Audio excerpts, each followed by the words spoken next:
There are so many phones under 1000 ringgit these days, and this is one of them. This is the Huawei Y7A, and it's a pretty well-rounded phone.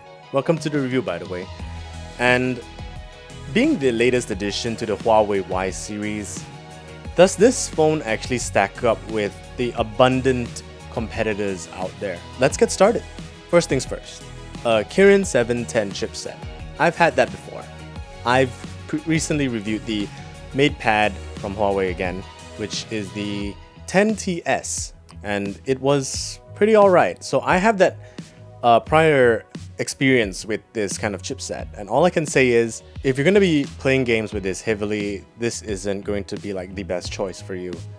Light gaming is very acceptable. Your 2D games are just going to run buttery smooth without any delay.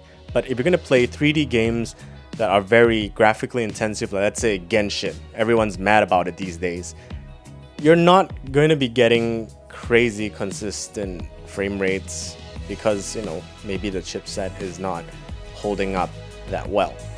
You can play on its lowest settings and it will actually be very decent. So just know what you're going to be using this phone for. You get 4 gigs of RAM and 120 gigs of internal storage. That's a pretty good start. You can expand the memory with a micro SD card in the dedicated memory card slot that's also a triple card slot. So you get 2 nano SIMs on standby and the third slot being your micro SD card slot. So that's pretty useful. That's a pretty good solid utility to have under 1000 ringgit. Power button is on the right, which also acts as the fingerprint sensor for you to unlock, and that's pretty fast and accurate, and it kind of fulfills what's the most simple thing an Android smartphone of 2020 should have: a fast unlocking system that's also secure.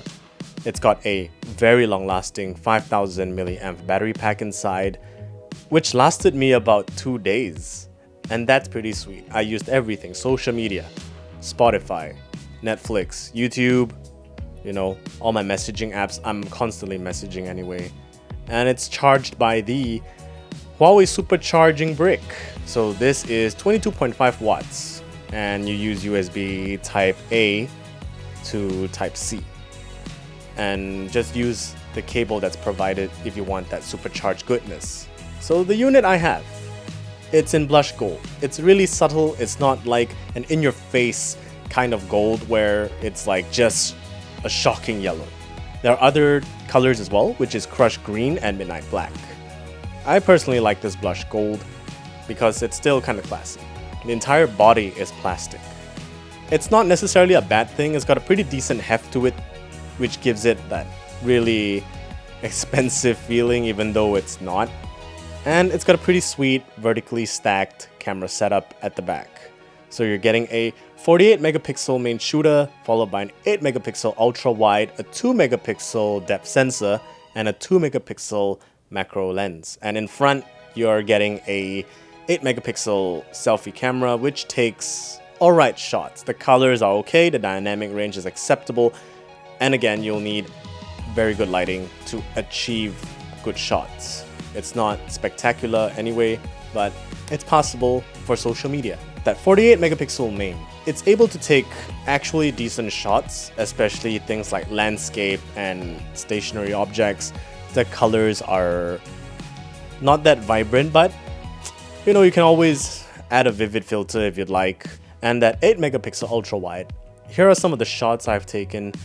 It's really center focused, so you'll definitely see like noise and clarity loss at the edges and towards the outer part of the image. And I think a lot of smartphones are still like that these days, even the flagships, some of the flagships. The depth sensor now, it takes kind of a bit of time to capture a decent portrait, and it's not just about the chipset, it's about everything that's factored in, from focus to shutter speed and everything. And the bokeh that's produced is not the greatest I've seen, but for its price tag, it's still acceptable. Alright, so now the screen. 6.67 inches, Full HD Plus, IPS. All those 3 things, they really check out great. Watching my YouTube videos, watching some of my Netflix, the colors were just, I would say, normal. It's not fantastic, but I am not going to complain about it, and it's not just because about the price. It's because I just want to watch my shows anyway. So this is something I'm not going to be antsy about in that respect. Overall, who's this for? You know, it's got a long battery life, it's got a decent screen, it has a decent camera, it's got decent everything. That's why I said in the beginning of the video, it is a very well-rounded phone. It's for people who just want a simple phone. It's very easy to satisfy the needs of pretty basic people. It even has that 3.5mm headphone jack at the bottom right there. You won't have to force yourself to use USB Type-C earphones. And that's about it. So thank you guys for watching. This is Zen The Geek. This has been my review of the Huawei Y7A smartphone. I'll see you guys in the next video. Take care, everyone. Bye-bye.